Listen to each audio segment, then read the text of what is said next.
हर हर महादेव। प्रिय श्रोताओं, बुधवार के दिन जब भी प्रदोष व्रत आता है तो उसे बुध प्रदोष व्रत के नाम से जाना जाता है। कहा जाता है कि प्रदोष व्रत के प्रभाव से व्यक्ति की सभी मनोकामनाएं पूरी होती हैं, साथ ही उसके जीवन में जो भी कष्ट हैं वो भगवान शिव की कृपा से नष्ट हो जाते हैं।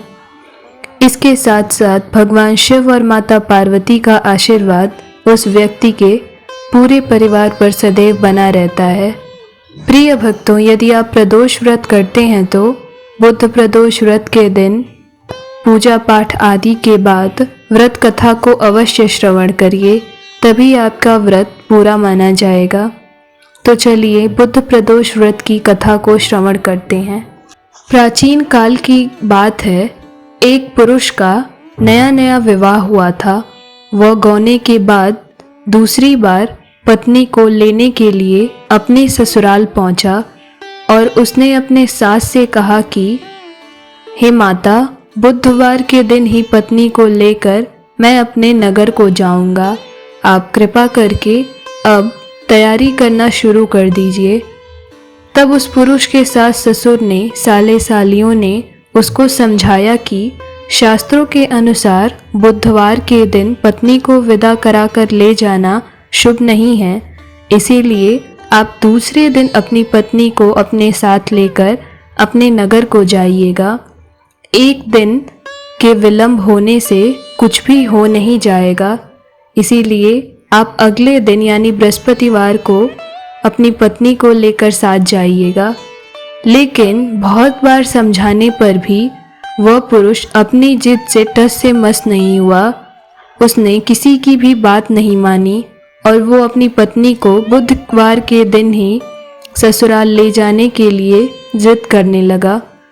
तब विवश होकर सास ससुर को अपने दामाद और पुत्री को भारी मन से बुधवार के दिन ही विदा करना पड़ा। दोनों अब घर से निकल गए। दोनों पति पत्नी बैलगाड़ी में जाकर बैठ गए। फिर उसके बाद बैलगाड़ी उनके नगर के लिए निकल पड़ा।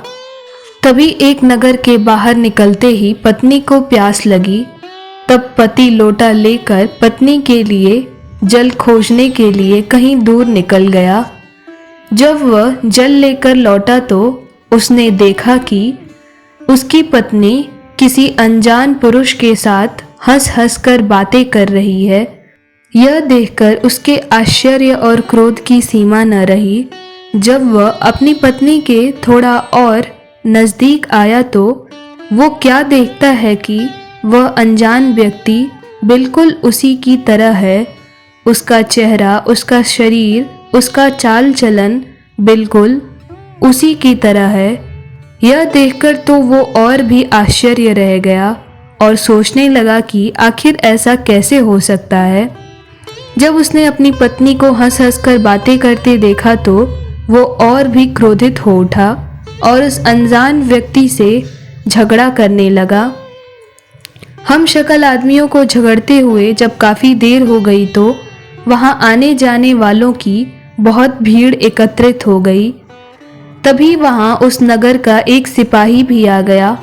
सिपाही ने उस स्त्री से पूछा कि तुम बताओ कि इन दोनों पुरुषों में से कौन सा तुम्हारा पति है।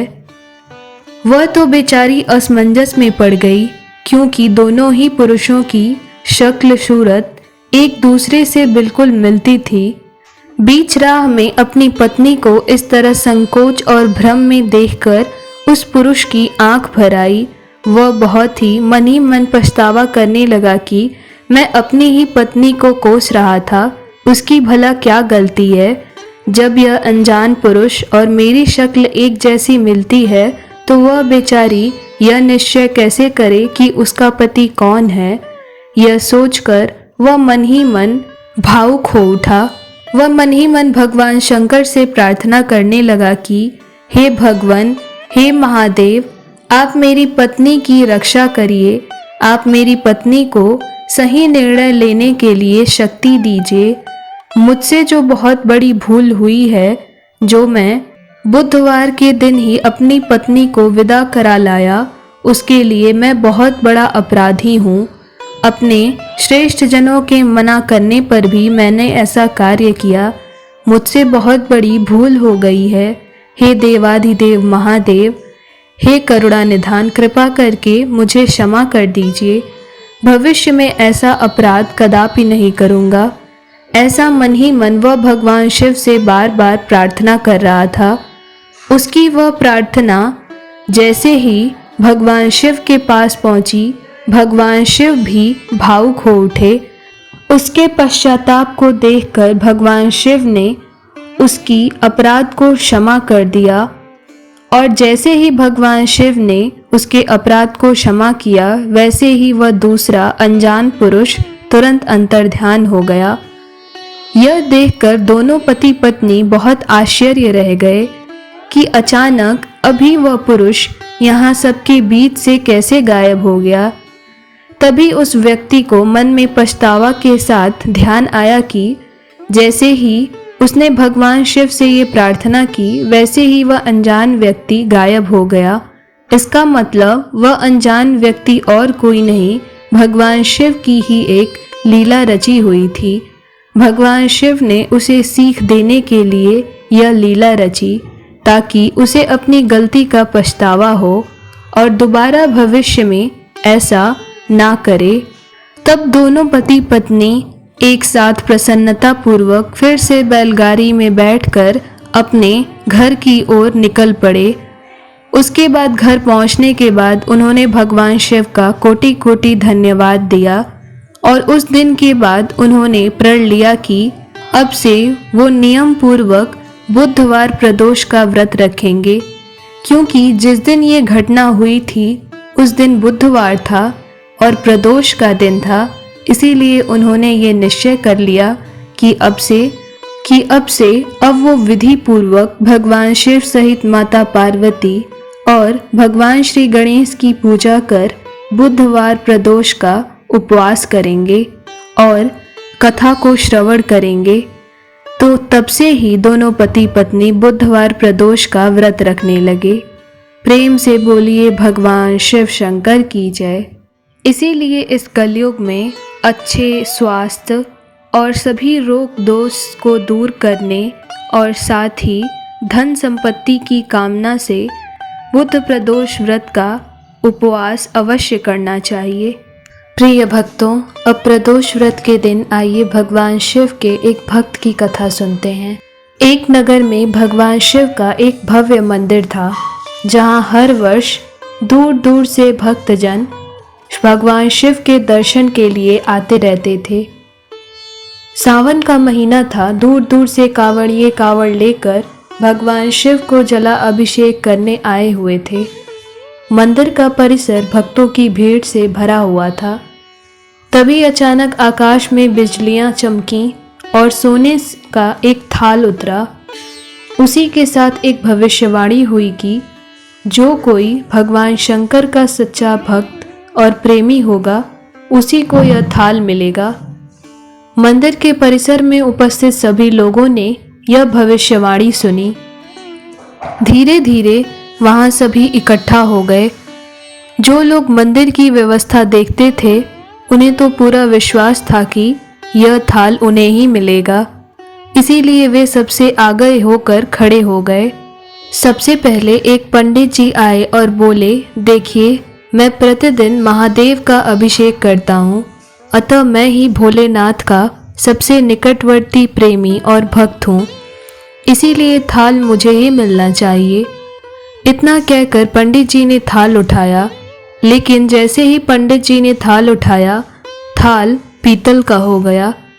यह देखकर पंडित जी तो बड़े लज्जित हुए। उन्होंने थाल को यथास्थान पर रखा और वहां से चले गए। इसी प्रकार वहां उपस्थित सभी पंडितों ने खुद को आजमाया, लेकिन शायद उनमें से कोई भी सच्चा भक्त नहीं था। उन्हें कभी थाल यथास्थान पर रखकर चले जाना पड़ा।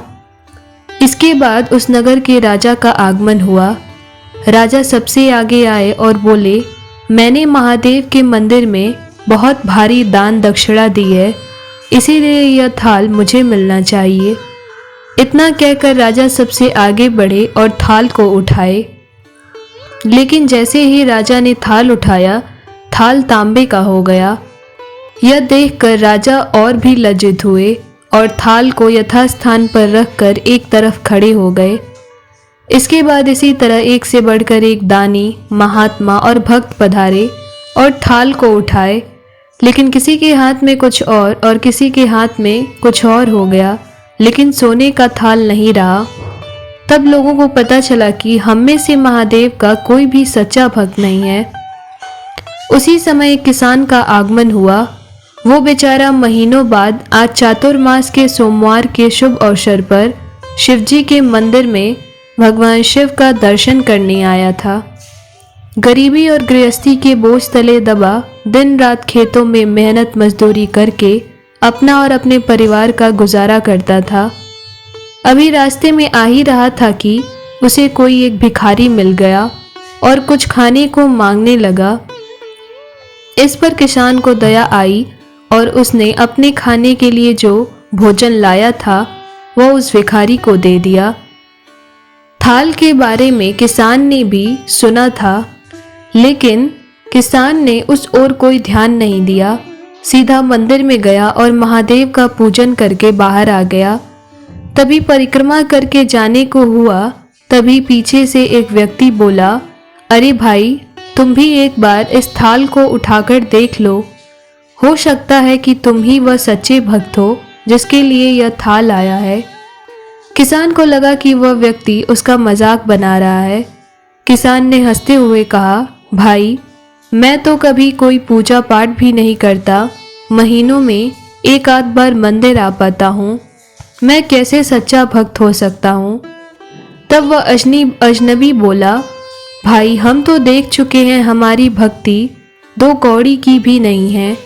अब तुम भी एक बार इस थाल को उठाकर देख ही लो। सोने का थाल मिले न मिले, किंतु पता चल जाएगा कि तुम्हारी भक्ति में कितनी सच्चाई है। लोगों के बहुत आग्रह करने पर आखिर उस भोले भाले किसान ने जाकर उस थाल को उठा ही लिया।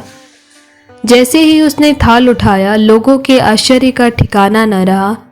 सोने का थाल रोशनी से चमचमाने लगा।